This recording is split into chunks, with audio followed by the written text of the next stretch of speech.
Just to recap from part one, we recently moved from a big city, Grand Rapids, Michigan, to a small farming community between Alto and Caledonia, Michigan. It was about 30 miles southeast of Grand Rapids. It was a rural area back then, nothing but farmland and woods.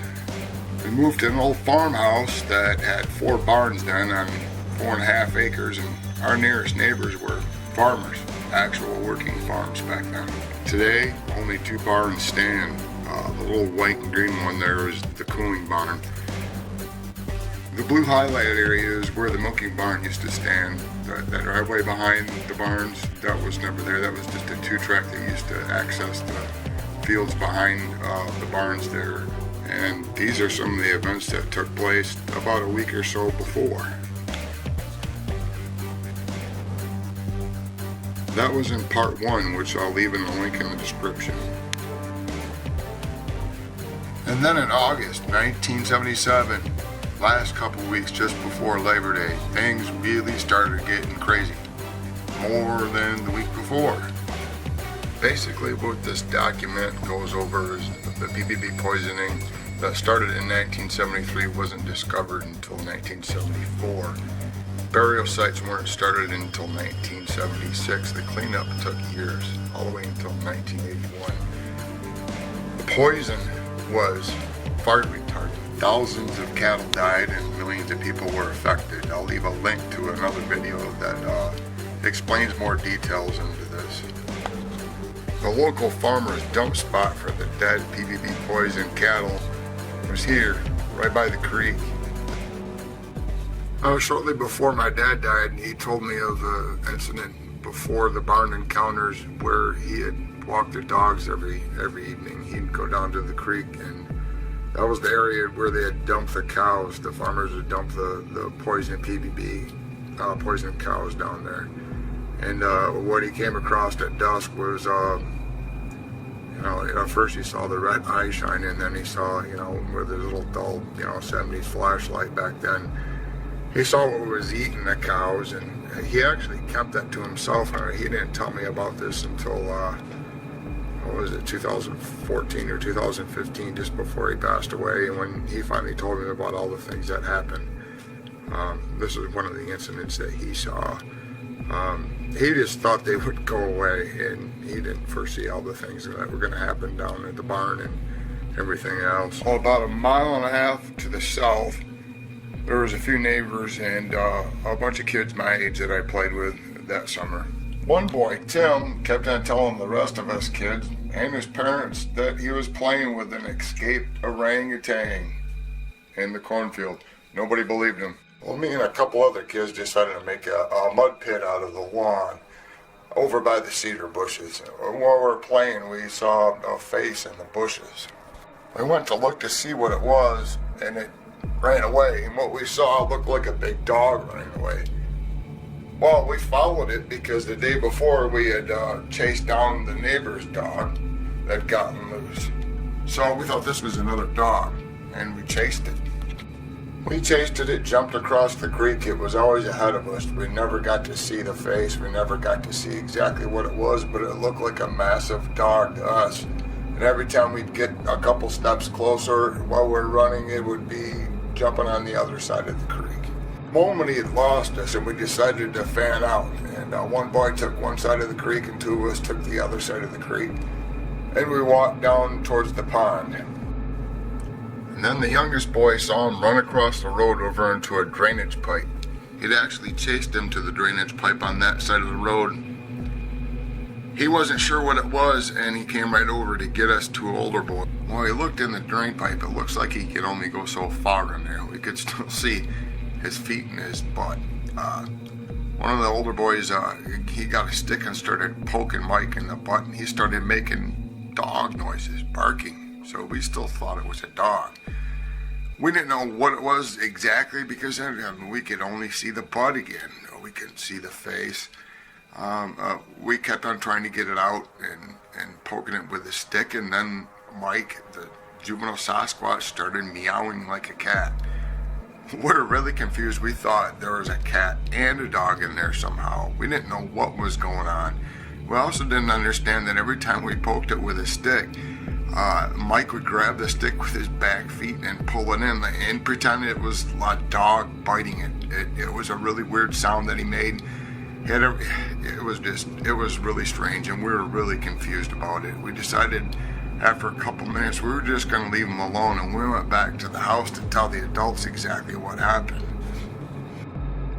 When the father of the youngest boy and the other boy that was in the cornfield watching for the escaped orangutan got home, he got home to a trashed lawn that we muddied all up into a mud pit, and he wasn't too happy about that. He was yelling at us about that, and we're trying to tell him about what happened with this dog that we thought was a dog, which was Mike, and what happened in the drainage pipe and the strange sounds we heard, both barking and meowing, and he just looked at us kind of strange, and he didn't believe us either.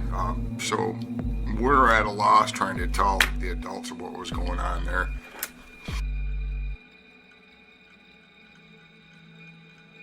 Well, we got yelled at for turning that part of the lawn into a rustling mud pit, and we had to buy grass seed for the repairs, and I wasn't allowed over for a couple of days. Since I couldn't see my friends for a couple of days, I played outdoors, explored. I was catching frogs and snakes, and I followed the creek. I followed the creek as far as it would go underneath the road, and when it came back to the other side and down to the pond.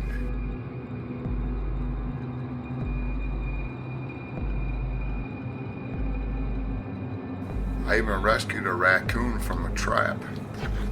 After I saved that raccoon from that trap, I would spring every trap I found alongside the creek. So, while I was playing in the creek, I didn't think anything of it when I glanced down the creek and saw somebody in the distance walking towards me carrying something. I just continued on building my little dam with the rocks. I figured it was the trapper, the neighbor guy that set all the traps, was picking up his traps alongside of the creek.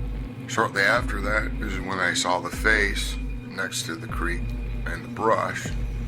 I no more than locked my eyes on that face, and the face was a butt, turning around, leaving, and what I saw again looked like a dog. I still wasn't putting this all together yet. So I got out of the creek, I started heading up the bank to follow the dog.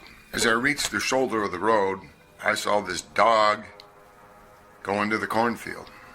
My neighbors from further down the road happened to be going by, and they also saw the big dog go into the cornfield. They decided it would be safer if they gave me a ride down to the neighbors. When I got there, most of the family was gone out shopping, but Tim was there, and there was a babysitter there with a baby, and the babysitter told me that Tim was out in the cornfield talking to his troll friend. The cornfield that year was right next to the house. I just walked right over there, and I found Tim sitting there in his underwear on a ball with a bunch of toys around him. Some of his sister's toys, Tonka toys, cars, baseballs, footballs, you name it. It was sitting next to him. So were most of his clothes. Tim said, "You just missed them." I said, "Missed what?"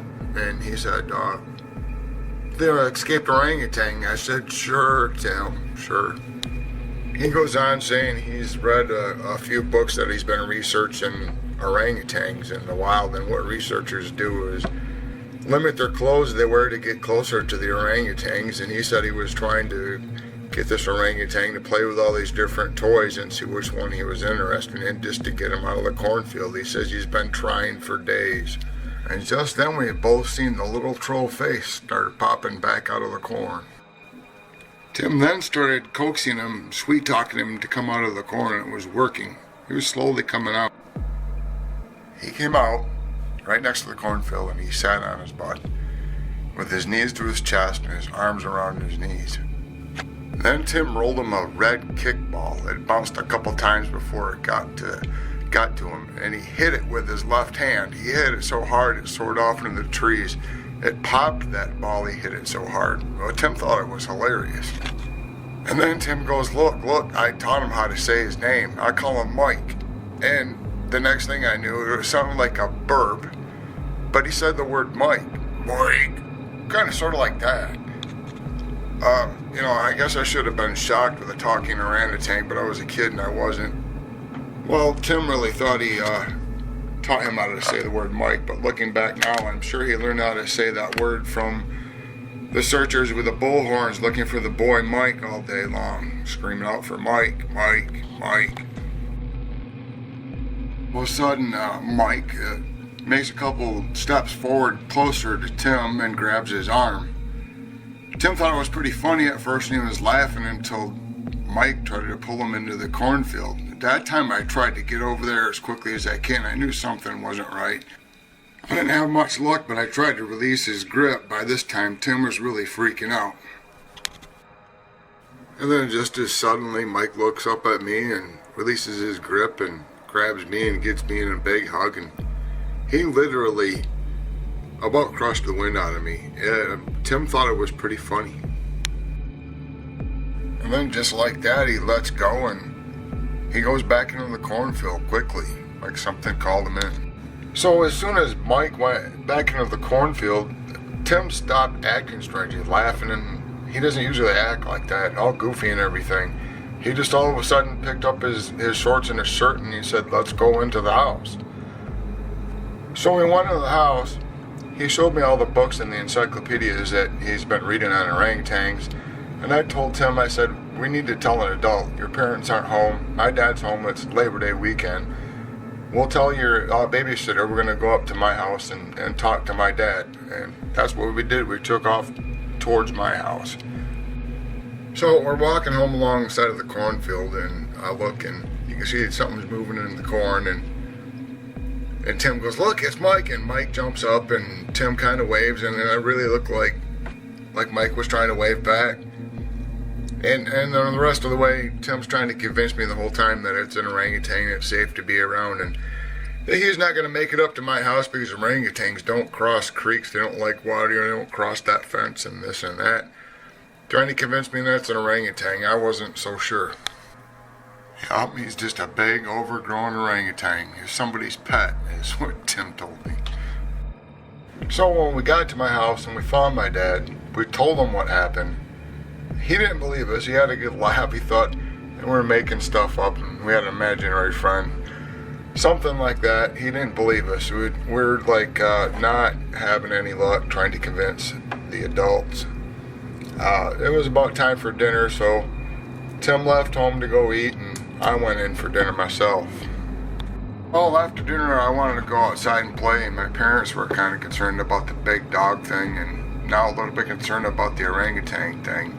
I told them I'd just go down to the milking barn and I'd play on the second floor, and I would close up all the doors, all the hay bale doors, all the doors that led up to the upstairs. The only way to get upstairs was through two ladders, and they each had a door. So they decided that sounded safe enough, and I went down to the barns to play. So I just got done closing up the whole barn. I'm on the second floor, and I start hearing banging on one of the doors over the ladders that lead to the second floor. Thinking it was my dad, I start walking over to the door that leads to this ladder. And suddenly it breaks open, and out pops Mike. I wasn't too worried about the door. I could fix it, and I wasn't afraid of Mike. Tim had me convinced he was somebody's orangutan and there's nothing to be afraid of. So I didn't have any fear at the moment. And then he goes and walks over to the far side of the barn and plops down in one of the piles of hay. And I went over by him in another pile of hay, at about 20 feet away from him. I decided I was going to make noises like Tim was making noises. I heard him say his name, and I started real simple with a cat, and he did a cat noise. I did a dog noise, and he did a dog noise. He barked back, but he'd go through a whole barking and growling and make every single dog noise. Same thing with a cat. Everything I did, he would do better. I whistled, and he would do a whole bunch of whistles. And I even said Mike, and he said Mike again. And then all of a sudden, when I was looking at him, he started looking like he was melting. And this odd thing happened for a couple seconds, and then it just stopped. I don't know what it was. Infrasound?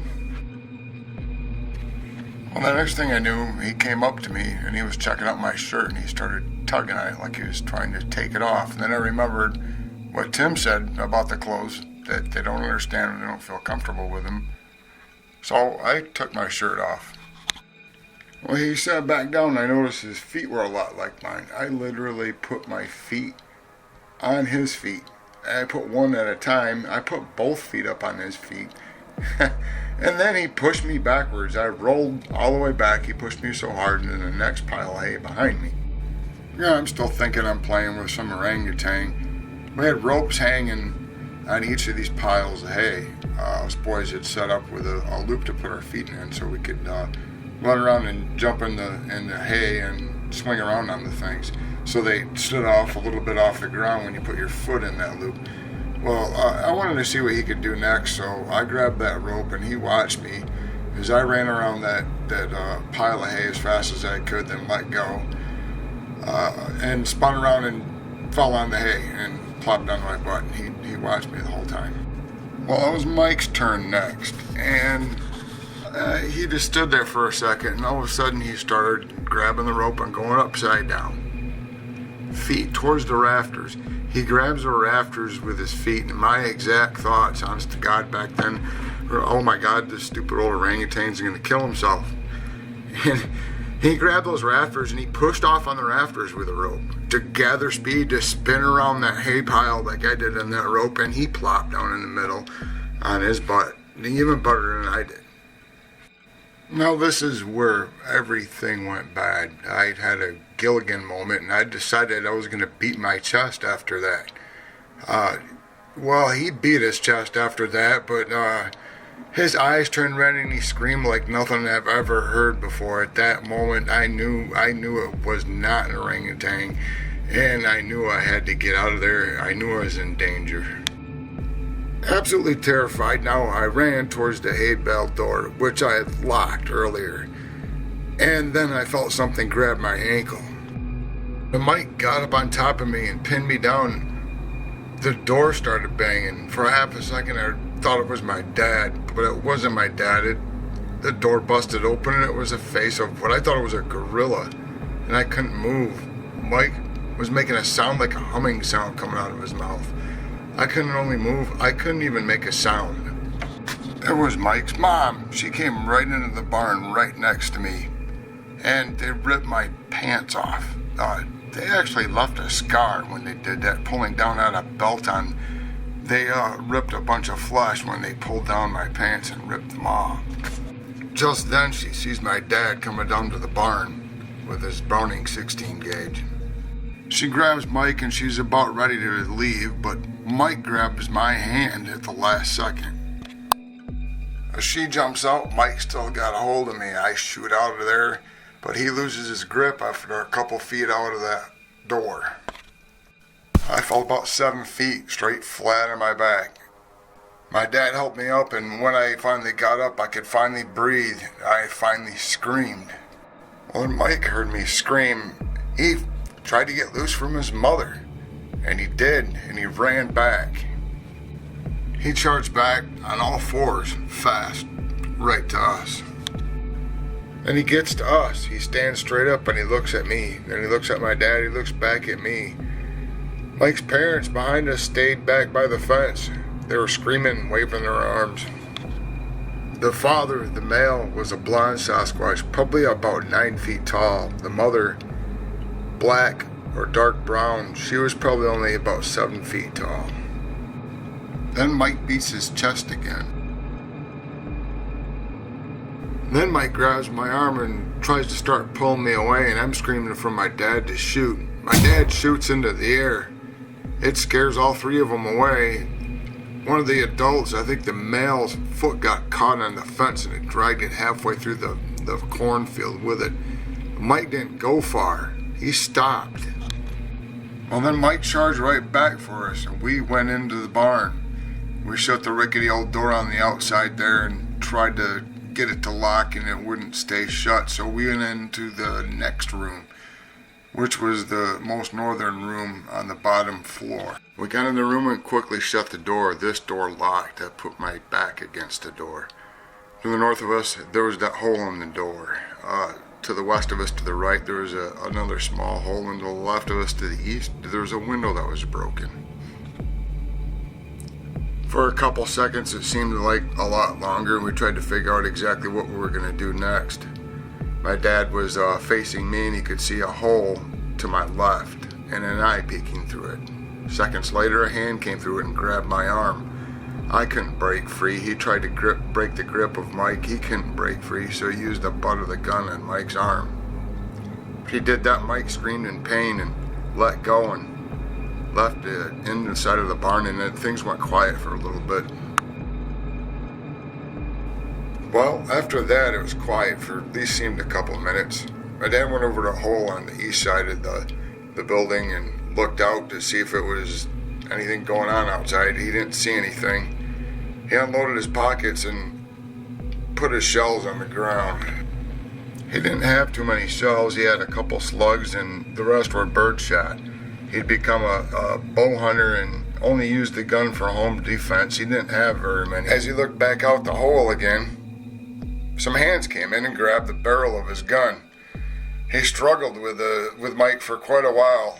It seemed like, anyway, but he ended up firing the gun to get Mike to release the gun. After that, things again went quiet, but in the distance we could hear a siren. There was a cop car coming. Apparently, back at the house, my mother had called the police, and they're on their way. When the Michigan State Trooper got there, he saw Mike heading for that hole on the north side of the building, and he cut it off with the cop car. And that's what he told us when he came in after he asked us why I didn't have any clothes. And he asked us if that was a bear. We told him it was not a bear. We stumbled around for the words to try to tell him exactly what it was. So then again, Mike starts reaching into that hole on the east side of the building that my dad just fired the gun through as the police officer and my dad returned fire towards Mike. And then it went quiet again, and again we heard another siren coming. It was the ambulance. As we heard the ambulance approaching, we decided to go outside. Went out through the big hole with me in the middle between my dad and the cop, and as we got behind the cop car, Mike was outside. But as soon as the ambulance pulled up with the sirens on, Mike ran away. Well, the two ambulance attendants got there and they shut off the lights and the sirens to the ambulance. And we made our way over there. Mike made another appearance after just seconds. He appeared by that little white and green cooling barn, peeked around it, and then came right out in the open where everybody could see him. This time, my dad and the cop shot again.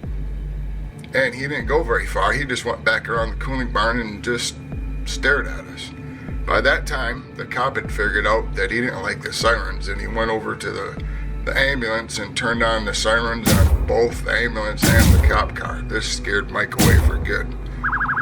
At least we thought, so we went back up to the house after that. We went back up to the house and we were joined by a conservation officer shortly, and the ambulance attendants checked me out further. I had superficial wounds, but I had to get stitched up and go to the hospital later. They did their best to patch me up. While that was happening, we could hear gunshots from the neighbors from a mile and a half away south of us.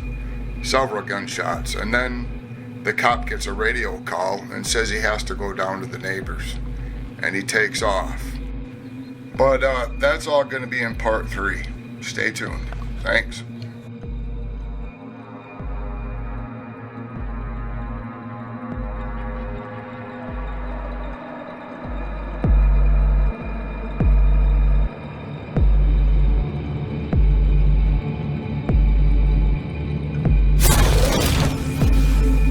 Thanks for watching. Please like and subscribe.